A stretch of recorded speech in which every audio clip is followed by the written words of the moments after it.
지난 본문에서 모세는 여러 번의 실랑이 끝에 애굽으로 돌아가기로 결심했습니다. 어느덧 익숙해진 광야를 떠나서 하나님께서 가라고 하시는 곳으로 순종해서 가려고 할 때에 하나님은 애굽 왕 바로의 마음을 완악하게 하실 것이라고 하셨습니다. 그런 때에 하나님은 모세가 바로에게 어떤 반응을 보여야 할지까지도 미리 다 말씀해 주셨습니다. 하나님이 베풀어 주신 이적을 다 행하면서 이스라엘은 하나님의 장자이기에 만일 보내기를 거절한다면 너의 장자를 죽일 것이다 라는 것이었죠. 4장 23절에 너는 바로에게 이르기를 여호와의 말씀에 이스라엘은 내 아들 장자라 내가 내게 이르기를 내 아들을 보내주어 나를 섬기게 하라 하여도 내가 보내주기를 거절하니 내가 내 아들 내 장자를 죽이리라 하셨다 하라 하시니라. 아멘. 우리는 여기에서 6월절에 장자의 죽음이 왜 일어나게 되었는지를 알 수 있습니다. 하나님은 이스라엘 백성들을 향해서 내 아들 장자라고 하셨습니다. 애굽이 다름 아닌 하나님의 아들 백성을 붙잡아 놓고 괴롭히고 있기 때문이죠. 하지만 사실상 이스라엘 백성들도 이 당시에는 마치 하나님을 잘 모르는 것 같은 삶을 살고 있었습니다. 모세는 레위 집안 사람이었지만 석 달간 그의 부모 집에 살면서 아직 할례도 받지 않았습니다. 앞에서의 여러 정황들을 보면 이들은 거의 하나님을 잊은 것이나 다름없이 애굽의 노예로 살아가고 있었습니다. 하지만 하나님께서 이들을 구원하시는 일에 이토록 거의 집착하다시피 하신 이유는 하나님이 아브라함에서부터 일방적으로 맺으셨던 약속, 그 언약을 기억하고 계셨기 때문입니다. 그래서 앞에서도 하나님이 그의 백성들을 기억하셨다라는 표현이 여러 번 언급되었습니다. 2장 25절에서만 봐도 하나님이 이스라엘 자손을 돌보셨고 하나님이 그들을 기억하셨더라. 여러 면에서 부족하고 연약하고 뭔가 거룩하지 못한 모습을 보이고 있지만 하나님께서 그 언약을 기억하시는 그 신실하심 때문에 여전히 구원 사역을 해나가고 계신 것이죠. 얼마 전에 저희 딸이 울고불고 한 사건이 한번 있었습니다. 자신이 너무나도 아끼는 이 장난감 왕관이 있었는데 그 왕관이 부러지게 된 것입니다. 특히나 제 딸이 극도로 흥분한 이유는 이 얼마 전에 자신이 너무나도 좋아하는 언니로부터 받은 선물이 바로 그 왕관이었기 때문이었습니다. 저도 처음 봤는데요, 안 내던 짜증을 엄청나게 내고 발버둥을 치는 그 아이를 안고 들어가서 여러 번 설명했는데도 듣지 않는 것입니다. 그래서 저는 또 계속 알아들을 때까지 여러 번 설명을 했습니다. 자, 짜증내지 말고 힘들 때는 어떻게 하라 그랬지? 아빠한테 도와주세요, 아빠 이거 불러줬어요 하면 되잖아. 그러면 아빠가 다 해결해 주잖아, 맞지? 했는데 제 딸이 깜짝 놀랄 만한 이야기를 했습니다. 대뜸 약 한 달 전쯤에 한 인형의 팔이 떨어졌었는데 제게 붙여달라고 한 인형이 있었습니다. 저에게 그 인형은 어디에 있냐는 것이었습니다. 한 달이 지났는데 제가 붙여주겠다고 말을 하고는 제 차에 실어두고 깜빡 잊고 있었던 것이죠. 그런데 이 아이가 잊지 않고 기억하고 도대체 한 달 전에 준 인형도 붙여주지 않으면서 또 붙여주겠다는 거냐, 이런 말로 제 귀에 들렸습니다.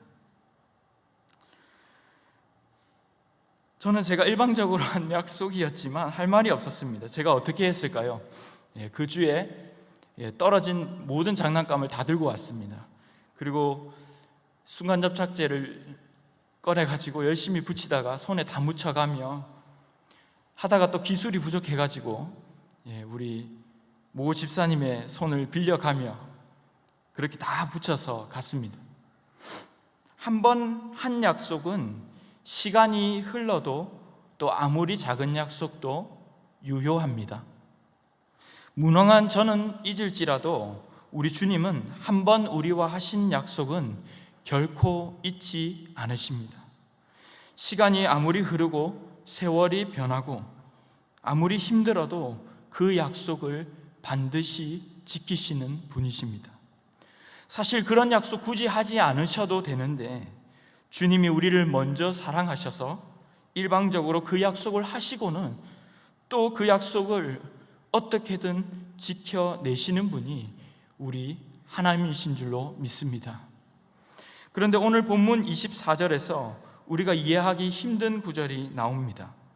하나님께서 이렇게 모세를 아끼시고 부르시고 또 사명까지 주셔서 여러 번 실랑이를 거쳐서 드디어 보내려는데 24절에 뭐라고 합니까? 하나님이 모세를 직접 죽이려고 하셨다는 것입니다. 모세가 길을 가다가 숙소에 있을 때에 여호와께서 그를 만나서 그를 죽이려 하신지라. 여러분, 우리가 이 구절을 어떻게 이해해야 할까요? 사실 이 구절은 출애굽기에서 가장 해석하기 난감한 구절 중 하나로 손꼽히는 구절입니다. 복잡한 여러 부분들을 잠시 제쳐두고 일단 분명한 부분부터 찾아가기 시작하면 단적으로 하나님께서 그를 죽이려 하신 이유는 할례 때문이었습니다. 바로 다음 25절에서 십보라가 돌칼을 가져다가 그의 아들의 포피를 베어서 모세의 발에 갖다 대면서 당신은 참으로 내게 피난편이로다 라고 했더니 26절에서 하나님은 모세를 놓아주십니다. 그리고 십보라가 그에게 피난편이라고 했던 것은 할례 때문이었다라고 말씀하고 있죠. 정리하자면 하나님이 놓아주신 것은 십보라가 아들의 포피를 갖다 대며 피난편이로다 라고 했기 때문이고, 또 그렇게 한 이유는 모세가 할례를 받지 않았기 때문이라는 것입니다. 여러분, 근데 할례가 무엇입니까? 성경에서 처음 할례를 언급한 곳을 보면 창세기 17장 9절로 14절에 나옵니다. 그중 석절을 읽어보겠는데요, 우리 같이 한 목소리로 한번 읽어보겠습니다. 시작. 하나님이 또 아브라함에게 이르시되 그런즉 너는 내 언약을 지키고 내 후손도 대대로 지키라. 너희 중 남자는 다 할례를 받으라. 이것이 나와 너희와 너희 후손 사이에 지킬 내 언약이니라. 너희는 포피를 베어라. 이것이 나와 너희 사이에 언약의 표징이니라. 창세기 17장에서는 이 할례에 대해서 언급할 때에 먼저 무엇에 대해 말씀합니까? 언약에 대해서 언급합니다. 너는 내 언약을 지키라 라고 하시면서 할례를 말씀하시는데, 이는 나와 너희 사이의 언약의 표징이라고 말씀하시죠. 즉 할례는 하나님과 언약을 맺은 징표가 된다는 것입니다. 여기에서 이 언약을 원문으로 보면 베리트라고 하는 단어인데, 이 베리트는 자르다라는 뜻도 함께 가지고 있습니다. 그래서 언약을 자르다 혹은 언약을 맺다라고 해석되기도 하죠. 즉 남성의 성기의 포피를 자르는 것은 하나님과 언약을 맺었다는 증표가 된다는 것이죠. 그렇다면 그 언약은 무슨 언약입니까? 아브라함으로 앞에 나오는 말씀을 보면 아브라함으로 열국의 아버지가 되게 하겠다고 하시면서 17장 7절에는 대대 후손 사이에 영원한 언약을 삼고 그들의 하나님이 되겠다라고 하시는 것이었습니다. 즉 대대로 맺는 구원의 언약이었습니다. 창세기 17장 12절에는 그 징표로 남자는 통상 난지 8일 만에 할례를 행하게 되어 있었습니다. 물론 모세가 태어나던 당시에는 아이의 울음소리를 감추기에 급급한 시기이기도 했지만 석 달간이나 부모의 그 품에서 숨겨져 사는 동안 레위인이었던 그의 부모조차도 그에게 이런 할례를 행하지 않았습니다. 그런데 다시 부르시고 보내시는 과정에서 이를 요구하시는 것은 무엇입니까? 이들이 어떤 혈통이나 다른 조건을 가지고 있기 때문이 아니라 오직 하나님께서 그들의 하나님이 되어주시겠다는 그 일방적인 약속에 의해, 즉 하나님의 은혜로 구원받은 자임이 먼저 정리되어야 한다는 것입니다. 그것을 분명하게 기억하게 하시는 것입니다. 우리로 치면 예수를 구주로 삼아 주님을 믿는 자들은 주님의 사명을 받은 사명자들이죠. 그런데 우리가 사명을 받아서 주님의 일을 한다고 말하지만 먼저 되어야 할 것은 내가 어떠한 존재인지, 내가 어떻게 구원받은 자인지를 먼저 기억하고 깨달아야 한다는 것입니다. 은혜가 무엇인지를 모르는 상태에서 어떤 과정을 밟고 수료하고 직분을 받고 아무리 열심히 일을 해봐야 은혜로 시작하지 않은 곳에서는 결코 선한 일이 시작될 수 없다라는 것이죠. 이들은 단순히 어떤 민족, 혈통으로서가 아니라 전적인 주님의 일방적인 은혜와 약속에 의해 구원받은 자들입니다. 같은 맥락에서 본다면 우리가 주의 사명을 받은 자로 살아가는 데 있어서도 이 구원이 유일한 자격 요건이 되어야 하며 다른 어떤 것도 조건이 되어서는 안 된다는 뜻이기도 합니다. 그래서 창세기 17장 12절로 14절을 보면 이렇게 말씀합니다. 너희의 대대로 모든 남자는 집에서 난 자나 또는 너희 자손이 아니라 이방 사람에게서 돈으로 산 자를 막론하고 난 지 8일 만에 할례를 받을 것이라. 너희 집에서 난 자든지 너희 돈으로 산 자든지 할례를 받아야 하리니 이에 내 언약이 너희 살에 있어 영원한 언약이 되려니와 할례를 받지 아니한 남성 곧 그 포피를 베지 아니한 자는 백성 중에서 끊어지리니 그가 내 언약을 배반하였음이니라. 방금 읽은 본문을 보면 할례는 소위 이스라엘 12지파로부터 태어난 자들 야곱의 자손들만 받을 수 있는 것은 아니었습니다. 집에서 난 자나 또는 너희 자손이 아니라 이방 사람에게서 돈으로 산 자를 막론하고 모든 남자는 누구든지 할례를 받아야 한다고 말씀하고 있습니다. 즉 누구든지 주님의 은혜가 필요하다는 것이죠. 그리고 14절에서 한 번 더 강조하기를 할례 받지 아니한 남자 곧 그 포피를 베지 아니한 자는 백성 중에 끊어질 것이니 그가 내 언약을 배반하였음이니라 라고 말씀합니다. 당시의 할례를 이 언약의 표징으로 본다면 하나님의 일방적인 약속, 그 은혜로 구원받지 못한 자는 결국 멸망당하고 언약 백성이 될 수 없다는 것이죠. 그런데 간혹 나중에 유대인들은 이 의미를 오해하기도 했습니다. 마치 할례라는 이 의식 자체가 너무도 중요해서 구원의 요건인 것처럼 착각하기도 했지만 사실 이 의식 자체로서보다 더 중요한 것은 전적인 주님의 일방적 언약에 의해서 구원받게 되었다는 그 의미였습니다. 그래서 로마서 4장 11절에서 바울은 할례를 일컬어서 이렇게 표현하죠. 예수님을 믿어 예수의 의를 받았다고 도장 찍은 것, 즉 믿음으로 된 의를 인친 것이라고 표현하기도 했습니다. 어쨌든 그렇다면 모세에게 있어서도 그가 레위 혈통을 가진 사람인가, 어떤 지위를 가졌는가, 직분을 가졌는가가 아니라 오직 하나님의 은혜로 구원받은 자여야 한다는 것이죠. 마치 그가 애굽에서 고급 교육을 그래도 받은 사람이기 때문에 혹은 이쪽 저쪽 사정을 다 알기 때문에 그럴 만한 다른 이유가 있어서가 아니라 그야말로 전적으로 은혜일 뿐이라는 것입니다. 하나님께서 우리를 사명자로 부르셨습니다. 그런데 우리를 사명자로 부르신 것도 마찬가지입니다. 은혜로 구원받음으로 부름받았는데 앞에서 모세가 변명했던 것처럼 나는 두렵습니다. 나는 실패자입니다.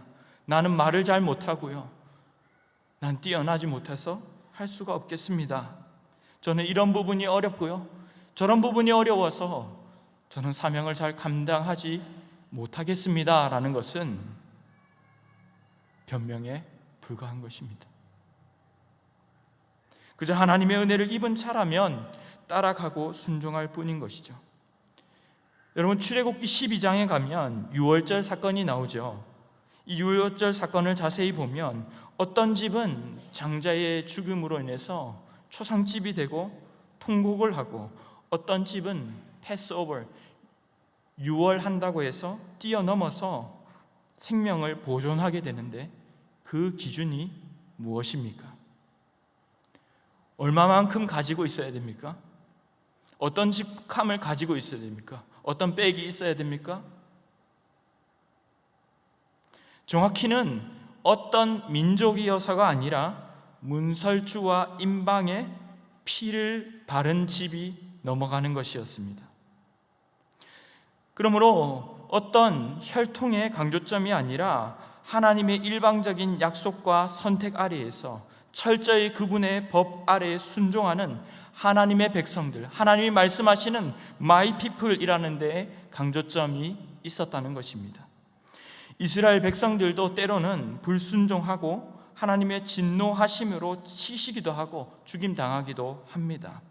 혈통으로서의 구원이 아니라 언약으로서의 구원이기 때문입니다. 하나님은 이것을 모세에게 오늘 분명히 짚고 넘어가고자 하시는 것입니다.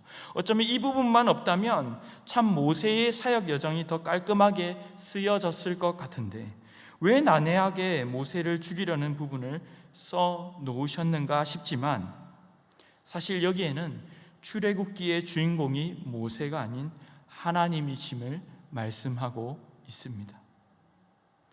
사랑하는 성도 여러분, 우리 인생의 주인공이 누구이십니까? 부끄럽지만 저 자신을 돌아볼 때도 많은 순간 저는 주의 종입니다, 저는 주님의 일을 하고 있습니다 라고 하면서 주님의 일을 내가 어떻게 하지? 주님의 일을 내가 하고 있어. 표면적으로는 주님을 위한 삶을 살고 주님의 일을 한다고 말하면서도 어느덧 그 초점이 나에게 맞추어지고 살아가는 때를 계속해서 발견하게 됩니다. 하지만 다시 처음부터 생각해 보면 아무리 대단한 기적을 행하고 멋진 일을 하는 사람이라 할지라도 우리는 주님의 은혜가 아니면 다 죽어 멸망할 수밖에 없는 정말 아무것도 아닌 존재입니다. 하나님의 일방적인 은혜로 구원받은 자라는 정체성이 분명히 세워져 있지 않으면 나는 열심히 하는 것 같지만 오히려 주님의 일에 방해가 될 수도 있습니다. 어떨 때는 서운하고 속상하고 짜증도 납니다. 주님, 제가 왜 이 길을 가야 하는지 모르겠습니다. 제가 왜 이렇게 살아가야 하는지 모르겠습니다. 그러나 오늘 모세는 어쩌면 모세 자신도 모르는 사이에 그에게 죽음이 지나갔습니다. 이미 6월의 현상이 나타난 것이죠. 역설 같지만 우리가 죽임당할 수밖에 없는 존재라는 이 사실이 분명히 인식되어져야만, 어쩌면 우리의 몸에 마음에 새겨지다시피 되어야만 오히려 주님의 일을 할 준비가 된 것입니다. 은혜 없이 하는 일은 주님의 일이 아닙니다. 이런 상황 속에서 우리가 바라보아야 할 부분은 어떤 사람이나 대상이 아닌 언제나 신실하신 하나님이십니다.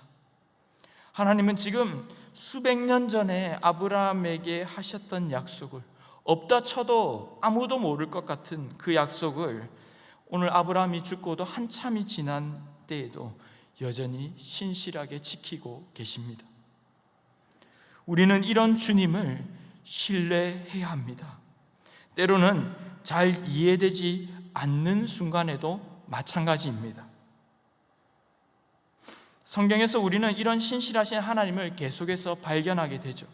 한참 전에 말씀하시거나 혹은 한참 후에나 확인될 일을 가지고도, 심지어 약속을 받고 난 자가 죽고 그 아들도 죽고 그 아들도 죽고 다 죽고 난 뒤에도 하나님은 정확하게 신실하게 그 약속을 지키십니다. 국가도 망하기도 하고 은행도 망하기도 하고 제 아무리 약속한 사람도 죽고 나면 지키지 못하는 세상 속에서 이보다 더 우리가 믿고 따를 분이 도대체 어디에 있을까요? 신약에 와서도 세상의 구약의 선지자들이 했던 그 말씀들을 하나하나 이루어 가시는 것을 우리가 보지 않습니까? 오늘 출애굽기의 400여 년간의 포로 생활마저도 사실은 창세기 15장 13절로 16절에 보면 하나님이 아브라함에게 미리 다 예고하셨던 내용입니다. 우리 13절부터 16절까지의 말씀을 조금 길지만 다 함께 읽어보도록 하겠습니다. 시작. 여호와께서 아브라함에게 이르시되 너는 반드시 알라. 내 자손이 이방에서 객이 되어 그들을 섬기겠고 그들은 400년 동안 내 자손을 괴롭히리니 그들이 섬기는 나라를 내가 징벌할지며 그 후에 내 자손이 큰 재물을 이끌고 나오리라. 너는 장수하다가 평안히 조상에게로 돌아가 장사될 것이요 내 자손은 사대 만에 이 땅으로 돌아오리니 이는 아모리 족속의 죄악이 아직 가득 차지 아니함이리라 하시더니. 아멘. 하나님은 창세기 17장에서 아브라함에게 할례에 대해 말씀하실 때에 이렇게 말씀하셨습니다. 아브라함 한 사람에게 말씀하시는데요, 너는 내 언약을 지키고 내 후손도 대대로 지키라. 그리고 아브라함 한 사람에게 말씀하시면서도 내 대대 후손 사이에, 내 후손 대대로, 그리고 나와 너희 후손 사이에 지킬 내 언약이니라. 여러분, 이것은 우리에게 매우 중요한 메시지를 담고 있습니다. 하나님의 은혜, 하나님의 말씀은 그저 어느 한 시대에 반짝하는 유행으로 그치지 않습니다. 다음 세대와 그 다음 세대, 그 다음 세대까지도 하나님은 이 믿음의 계승을 통해서 계속 이어져 가게 하십니다. 놀랍지 않습니까? 그렇다면 하나님께서 우리에게 하신 말씀, 이 사명을 따라가고 있는 여러분들의 걸음이요, 여러분들의 삶이요, 그저 현재 나의 삶으로만 끝나는 것이 아니라는 사실입니다. 우리는 성경을 통해 그것을 깨달을 수가 있죠. 주님의 말씀 앞에서 믿음으로 인내하며 결단하고 반응하는 그 모든 시간들은 그것을 지금 바라보고 있는 우리의 자녀들 뿐만 아니라 우리가 어쩌면 이 땅에서는 만나지 못할 믿음의 후세들에게도 의미가 있는 것입니다.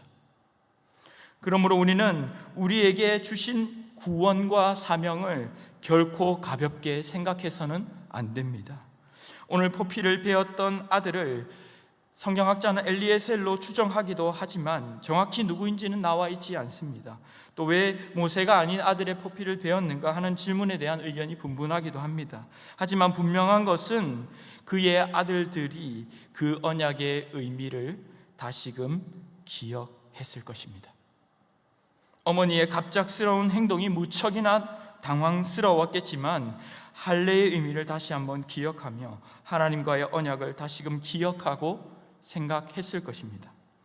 신명기를 비롯해서 성경에서 계속 들으라, 기억하라 라고 말씀하시는 것은 그만큼 우리가 잊어버리기 쉽다는 뜻이기도 합니다.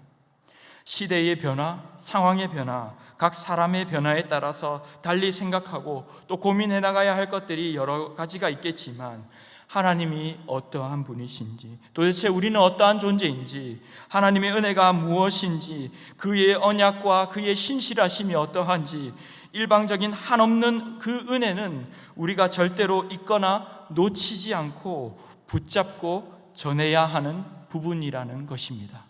오늘 모세에게 주어진 사명도 다른 것이 아니었습니다. 전하라는 것이었죠. 저는 목회를 하면서 가끔 이런 생각을 할 때가 있습니다. 제 스스로 생각하기에 저는 기질적으로 소위 별로입니다. 제 생각하기에요. 간혹 다른 분들을 보면서도 저 같은 사람보다 저런 분이 목회를 하시면 진짜 잘하실 것 같은데 하는 분들을 사실 여러 번 했고 요즘도 종종 합니다. 그런데 지금까지 걸어온 길을 돌아보면 하나님은 그런 제게 이상하게 좋은 만남들을 허락하시고 제가 보기엔 분명히 실수인데 어떤 때는 덮어주시고요, 은혜라고밖에 설명할 수 없는 많은 순간들을 만나게 되고 저는 오늘도 만나고 이 자리에 섰습니다. 그런데 어느덧 제게 든 생각이, 제가 받은 신앙의 유산에 대한 생각이 들기 시작했습니다.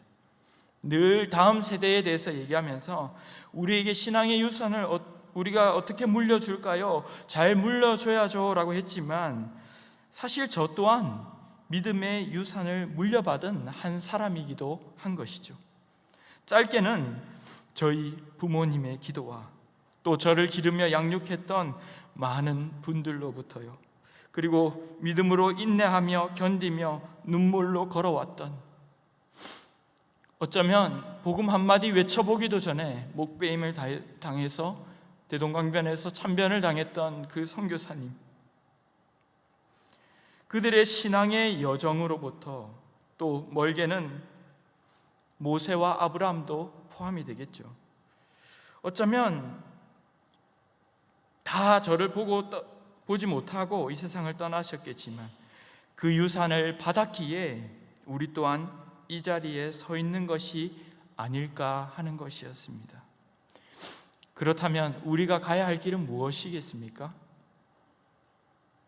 잘 기록된 대로 살고 전하는 것이죠. 여러분, 말씀을 맺겠습니다. 사랑하는 성도 여러분, 하나님께서 우리에게 주신 은혜를 또 한번 기억할 수 있기를 바랍니다. 우리가 어떤 존재이고 도대체 어떤 은혜를 받아서 지금 이 자리에 있게 되었는지를 분명히 기억할 수 있기를 바랍니다. 다 아는 것 같은데요, 너무도 쉽게 잊어버립니다. 그러므로 순간순간 그 은혜를 기억하고 또 기억하고 또 기억해야 합니다. 주님 말씀 앞에 설 때마다, 맞아, 내가 정말 은혜 아니면 아무것도 아니지, 은혜 아니면 무엇이겠어, 깨달아 갈 때마다 조금씩 자라가며 예수 그리스도를 닮아갈 수 있기를 바랍니다. 두 번째로, 이스라엘 백성들도 혈통으로서가 아닌 하나님의 일방적 그 언약으로 은혜로 구원받았다면 우리가 내밀 수 있는 것은 아무것도 없습니다.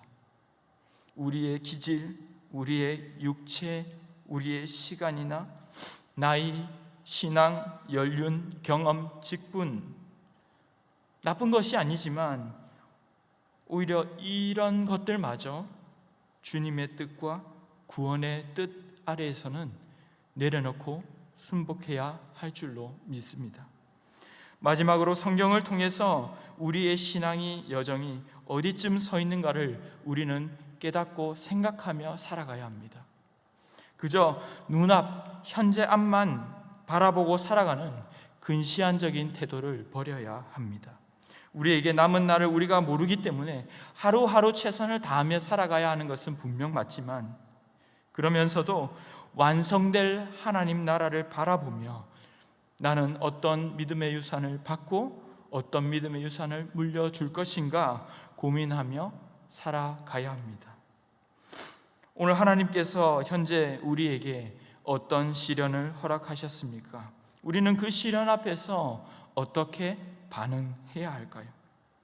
주님이 우리에게 베풀어 주신 구원과 사명을 따라 걸어갔던 믿음의 선배들을 통해 주신 유산들을 기억한다면 우리 또한 믿음으로 인내하고 걸어가야 할 줄로 믿습니다. 또한 그 사명을 따라 살아가고 복음을 계속해서 전하는 삶을 살아야 할 것입니다. 그 모습 하나하나, 반응 하나하나 그 자체가 우리의 가정과 우리의 이웃과 또 우리가 장차 다 보지도 못한 후손들에게 영향을 미친다는 사실을 기억하며 의미 있는 삶을 주님 앞에 살아가는 성도들이 다 되시기를 주님의 이름으로 축원합니다. 오늘 주신 말씀을 생각하며 우리 같이 한번 찬양하기 원합니다.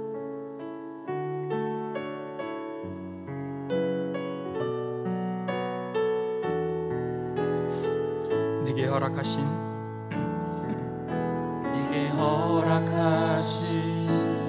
시련을 통해 나의 믿음 더 강하게 자라가고 험한 산과 골짜기 지나 주께 더 가까이 나를 이끄시네. 내가 겪는 시험이 어렵고 힘겨워도 내 주님보다 크지 않네. 내 앞에 바다가 갈라지지 않으며 주가 나로 바다 위 걷게 하리. 나는 믿네. 나는 믿네. 주의 능력으로 내 삶 새롭게 되리. 나는 믿네. 주의 능력으로 담대히 나가리라. 주와 함께 싸워 승리하리라. 날마다 믿음으로 나 살아가리. 한 번 더 고백하겠습니다. 내게 허락하신 시련을 통해 나의 믿음 더 강하게 자라나고 험한 산과 골짜기 지나는 동안 주께 더 가까이 나를 이끄시네. 내가 겪는 시험이 어렵고 힘겨워도 내 주님보다 크지 않네. 내 앞에 바다가 갈라지지 않으며 주가 나로 바다 위 걷게 하리. 나는 믿네. 나는 믿네. 주의 능력으로 내 삶 새롭게 되리. 나는 믿네. 주의 능력으로 담대히 나가리라. 주와 함께 싸워 승리하리라. 날마다 믿음으로 나 살아가. 나는 믿네. 나는 믿네. 주의 능력으로 내 삶 새롭게 되리. 나는 믿네. 주의 능력으로 담대히 나가리라. 주와 함께 싸워 승리하리라. 날마다 믿음으로 나 살아가리. 이 시간 먼저 기도하실 때 주신 말씀을 붙들고 함께 기도하며 나아가기를 원합니다. 먼저 우리가 어떠한 존재인지를 날마다 기억하며 살아가게 하여 주시옵소서. 주님이 우리에게 베풀어 주신 그 은혜가 어떤 은혜입니까? 어떤 은혜입니까? 주님의 은혜가 아니라면 우리는 마땅히 죽어 멸망할 자임을 분명히 기억하게 하시고, 그렇다면 우리 안에 있는 모든 교만들을 내려놓게 하여 주시옵소서. 어떤 연륜이나 경험이나 직분, 지혜가 우리의 기준이 되지 않게 하시고 오직 겸손하게 섬기는 저희가 되게 하여 주시옵소서. 다른 이들이 볼 때에도 다른 이들을 볼 때에도 다른 조건으로 판단하지 않는 저희가 되게 하여 주시옵소서. 마지막으로 오직 구원과 복음을 따라 전하며 살아가는 삶이 되게 하여 주시옵소서. 우리에게 믿음의 선배들을 통해서 흘려온 은혜에 감사하며 우리 또한 사명자로 살아가게 하시고 우리의 순간순간의 결정과 선택과 태도가 믿음의 유산으로 이어짐을 기억하며 신앙을 잘 계승할 수 있도록 인도하여 주시옵소서. 오늘 주신 말씀을 기억하며 다 함께 간절히 주여 한번 외치고 통성으로 기도하겠습니다.